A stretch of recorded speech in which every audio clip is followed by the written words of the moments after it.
Cinema Siren!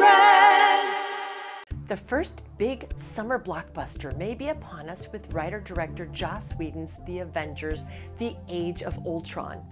The first Avengers film broke every record for Disney at the box office. Will Age of Ultron crush that record? Is it destined to be a critical and fan favorite as well? Is Joss still boss? Whedon delivers an uneven, if very entertaining, second installment that, like many superheroes, has both great strengths and hidden weaknesses. The action starts a split second after the Marvel logo, giving new meaning to Deus Ex Machina. We're reintroduced to the Avengers: Thor, Chris Hemsworth; Captain America, Chris Evans; Iron Man, Tony Stark, Robert Downey Jr.; the Hulk, Bruce Banner, Mark Ruffalo; Black Widow, Natasha Romanoff, Scarlett Johansson; and Hawkeye, Clint, Barton, Jeremy Renner, as they raid a Hydra outpost to get back Loki's scepter, which has immeasurable and potentially very dangerous powers. Once there, they encounter superhuman twins Pietro, Aaron Taylor Johnson, and Wanda Maximoff, Elizabeth Olsen, or Quicksilver and Scarlet Witch, who have an axe to grind with Mr. Tony Stark. After retrieving the scepter, Stark and Banner discover an artificial intelligence buried inside its gemstone, and working together, they use it to forward the design of Stark's global peacekeeping program Ultron, which is never a great idea, which becomes sentient and very, very bad very quickly. Relationships change, are strained, characters are expanded upon, and for the most part, there's enough non-stop action to satisfy anyone, even someone with the worst attention deficit disorder. Like too many watercolors on one paper, the Avengers and similarly designed superhero extravaganza X-Men are starting to run together.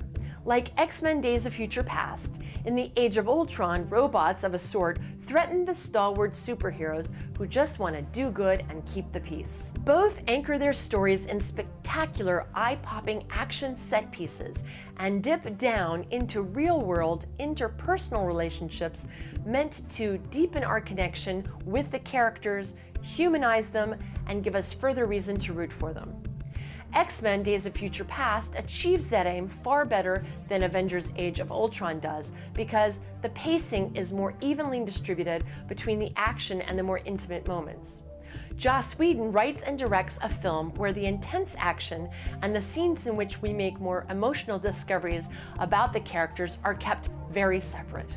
It may be that Whedon was imitating the way soldiers in wartime experience time, split between protracted, chaotic battles where they have to heighten their senses, and the downtime either with friends and family or with each other waiting for the inevitable return to violence.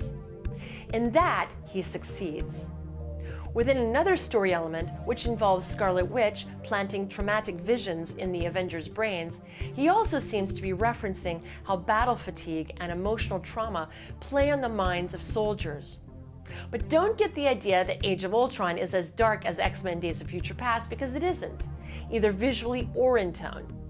Humanity is at stake, but the Avengers' egos are so big, the movie can't help but be full of snark, even in the most dire moments, and thank the Norse gods for that.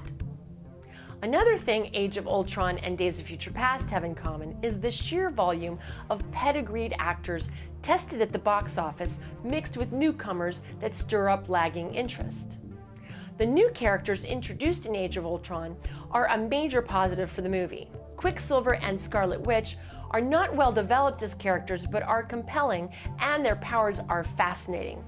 There's a defining moment for Scarlet Witch that gets the whole audience on her side, where we get to see just how powerful she can be.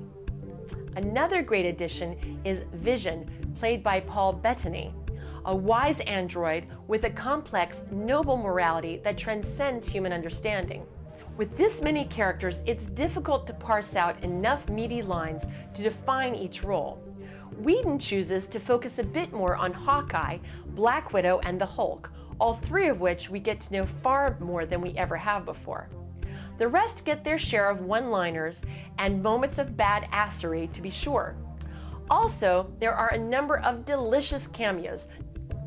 There is one thing to very much enjoy and appreciate in Age of Ultron, which I assume was the choice of production designer Charles Wood of Guardians of the Galaxy and Thor: The Dark World.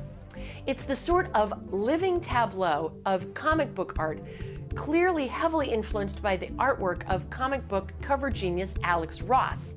They create the characters at choice moments in the movie's climactic scenes. You'll know them when you see them, but the character slows almost to a halt as the Avengers, all on screen at once, fight together, kind of like. I have found Ross's frenetic, hyper-realistic, hyper-colorized visual style beautiful, but sometimes hard to take. Yet seeing it essentially recreated in film with these actors gives me a greater appreciation for both Ross's work and the Age of Ultron as a whole. Images from these scenes are freeze-frame captured in my mind far more than anything else in the movie, and I'd almost see the Age of Ultron again just to see them one more time. And really, any excuse to see Iron Man, Thor, Cap, and Natasha together on screen is worth a look-see, right? But after the first Avengers had such balance and emotional staying power, audiences have come to expect as much or more with Age of Ultron. That's the problem with high-flying superheroes and sometimes superhero movies. What goes up inevitably must come down. 3.5 out of 5 stars. If you enjoy this and my other reviews, please do subscribe to Cinema Siren. We'd love to hear your thoughts. And for now, enjoy and go find a new favorite film. Thanks.